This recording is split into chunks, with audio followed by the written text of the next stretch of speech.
तरफ माइल हो रही है, कहीं ना कहीं उसको ब्रेक लगेगा। और ये ऐसी सर ने जो कोशिश की है, तो हर एरिया में एक एक ऐसा टर्फ होना चाहिए, जो कि जो यंग पीढ़ी आज नशे की तरफ सबसे ज़्यादा मुलविस हो रही है, उससे उनको ब्रेक डाउन मिलेगा। स्पोर्ट एक ऐसी एक्टिविटी है जिससे जिस्म भी फिट रहता है और माइंड भी एकदम चुस्त रहता है।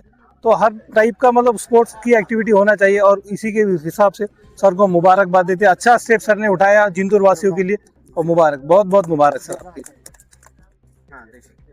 आमच्या जिंतूरचं एक सौभाग्य म्हणावं की आमचे ज्येष्ठ आदरणीय ॲडव्होकेट सोहेब भाई त्यांच्या माध्यमातून आज त्यांनी ज्या जिंतूरमध्ये मागच्या 25 ते 50 वर्षाखाली जे क्रिकेटर इथं तयार केले, खरोखरच त्यांचं जेवढं कौतुक करा तेवढं कमी आहे। आणि एक जिंतूरचं आम्ही एक भाग्यच म्हणावं। आणि याच माध्यमातून या ठिकाणी मी नगर परिषदेच्या वतीनं आणि एक नगराध्यक्ष या नात्यानं मी प्रयत्न करेल की जिंतूरला एक चांगलं उत्कृष्ट असं ग्राउंड या ठिकाणी क्रिकेटचं क्रीडा संकुलनाच्या माध्यमातून करू, अशा ठिकाणी शब्द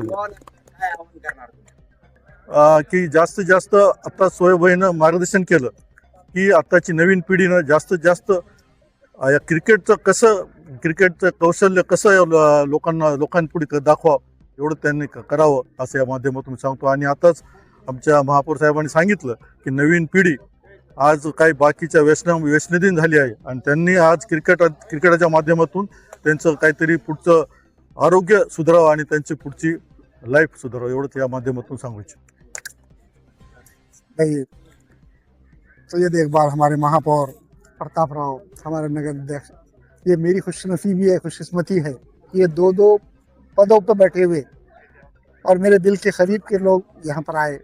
मेरे स्टूडेंट इफ्तिखार सिद्दीकी, डॉक्टर हनीफ खान मेरे दोस्त के बेटे, और बाकी जितने VIP चीफ गेस्ट यहाँ पर आए हुए हैं, सब लोगों का शुक्रिया अदा करता हूँ।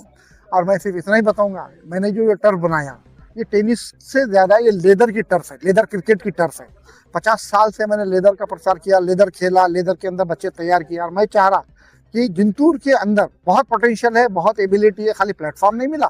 मैंने एक मौका लिया, मैंने एक मौका देने के लिए आगे आया और यहाँ पर एक प्लेटफॉर्म बनाया। इसी प्लेटफॉर्म पर बैठ के बच्चे आगे बढ़ेंगे। फ़ायदा ये होगा कि यहाँ अगर अच्छे अंदाज में खेलेंगे तो फ्यूचर के अंदर आगे कम से कम महाराष्ट्र तक खेलना, मेरा मकसद ये कि 3 साल के अंदर यहाँ से एक तो बच्चा महाराष्ट्र तक जाना, वो मकसद लेके मैं कर रहा हूँ। और मुझे उम्मीद है अल्लाह की ज़ात से कि अल्लाह इस पर हमारे को कबूल करे।